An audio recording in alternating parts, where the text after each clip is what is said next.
Hi, welcome to the Church Gabili YouTube channel, and for today's tutorial, I will be teaching you on how to turn on and off ignore, repeat, and switch stabilization on iPhone X. But first, kindly subscribe to this channel and don't forget to hit the subscribe button and the bell to notify you for the new updates. And let's start. Using your iPhone X, from your home screen first, go to Settings. Then in the Settings, scroll down and find the Accessibility and then Top. Then in the Accessibility, scroll down again and go to Physical and Motor section and then tap the Switch Control. Then in the Switch Control, scroll down and go to Switch Stabilization and then tap the Ignore Repeat. Then in the Ignore Repeat, as you will see, there's a switch button located on the side of it. Then all you have to do is just tap it to enable until it becomes green.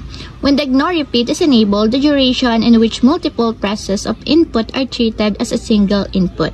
This duration must be less than the auto tap time so that the double input press can be used. And if you want to disable or turn off, just tap again the switch button just like this.